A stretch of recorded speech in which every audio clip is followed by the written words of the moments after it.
Hello दोस्तों, नमस्कार। मैं आपको स्वागत करती हूँ अपने YouTube चैनल खुली किताब में। आज हम एक ऐसे विषय को छूने जा रहे हैं जिससे हम अक्सर उदास हो जाते हैं, जिसके दृश्य को देखकर मन में एक अलग प्रकार की उदासी हो जाती है। पर हम इसे एक सकारात्मक दृष्टि से देखेंगे और इस पर बातें करेंगे। ये विषय है गरीबी। और आज मैंने पढ़ी है पूस की रात। उसमें जो गरीबी है, जो गरीबी की प्रकाष्ठा को उसमें दिखाया गया है, उसकी कल्पना करना मात्र हमारे लिए बहुत मुश्किल है। उस गरीब की भी, उस किसान की भी क्या स्थिति रही होगी जिसके लिए इस पूस की रात में खुले आसमान में खेतों में काटने के लिए एक कंबल तक नहीं होता है। उस कंबल के लिए उसे कितनी जद्दोजहद करनी पड़ती है, कितनी उसे कोशिश करनी पड़ती है, कितना संघर्ष करना पड़ता है, पर उसे एक कंबल नसीब नहीं होता है उस रात में। उसने मजदूरी करके भी पैसे जमा किए होते हैं उस कंबल के लिए, पर वो कंबल उसे नहीं मिलता है क्योंकि पैसे उसे उधार के, जो उधार लिया था किसी से, तो वो व्यक्ति आकर घर पे खड़ा हो जाता है और वो अपनी पत्नी से पैसे देने के लिए बोलता है और उसकी पत्नी एकदम उदास हो जाती है, एकदम चिढ़ जाती है, गुस्सा हो जाती है कि अगर 3 रुपए हैं उनको हम दे देंगे तो कंबल कहाँ से आएगा, अगर कंबल नहीं आएगा तो आप खेतों में पूस की रात को कैसे काटोगे।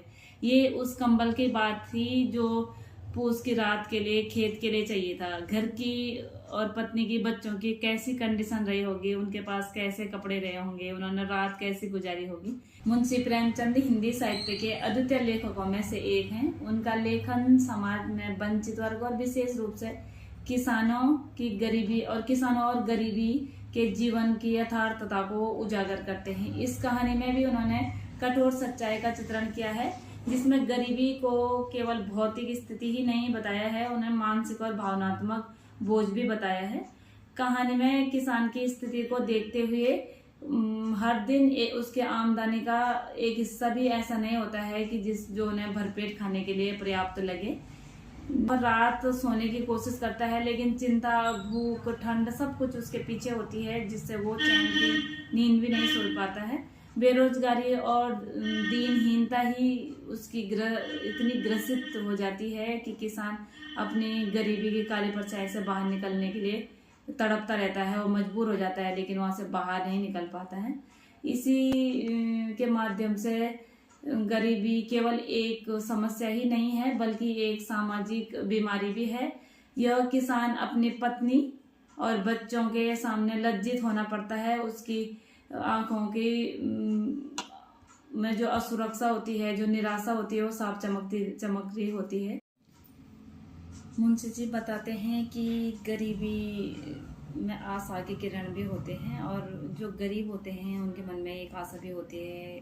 वो एक मानसिक रूप से तैयार भी रहते हैं उस गरीबी को झेलने के लिए। और जब उनको मौका मिलता है, जब वो ये किसान भी, जो पूस की रात का किसान होता है, एक छोटी सी दावत करता है, तो इसके चेहरे की सारी चिंताएं दूर हो जाती हैं। ये भूल जाता है उस गरीबी को, उस चीज़ को।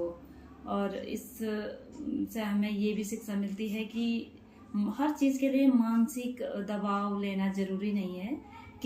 इस कहानी में एक टॉपिक ये भी है कि जब वो रात में खेतों में जाते हैं नील गायों से अपनी खेती को बचाने के लिए, तो उनके साथ उनका कुत्ता भी झबरा जाता है। वहाँ इतनी खतरनाक ठंड होती है कि उसको सहना, पूस के महीने की बहुत खतरनाक ठंड होती है, उसको सहना बहुत मुश्किल बात होती है। और उनके पास ओढ़ने के लिए कुछ नहीं होता, बस एक कंबल होता है जिसमें बहुत सारे छेद होते हैं। वो कंबल लेकर वो वहाँ जाते हैं और बहुत इतनी ठंड इतनी बढ़ जाती है कि वो इधर उधर से पत्तियाँ इकट्ठे करते हैं और एक बहुत बड़ा आग का एक ज्वालामुखी के जैसे ऐसा तैयार कर देता। पूरा बगीचा एकदम उजाला हो जाता है। पूरा बगीचे में जितने पेड़ पौधे सब दिखाई देने लग जाते हैं। हक को नाचने लग जाता है, जो उसका जबरा कुत्ता होता है वो भी नाचने लग जाता है। और जब वो धीरे धीरे कम होती है तो वो सोचते हैं कि शरीर में थोड़ी गर्माहट आ गई है, तो अब थोड़ा लेट जाते हैं और थोड़ा सोने की कोशिश करते हैं। जैसे ही अलाव के पास वो ऐसे लेटते हैं तो पता चलता है कि जैसे नीलगाय का झुंड खेत में घुस गया है।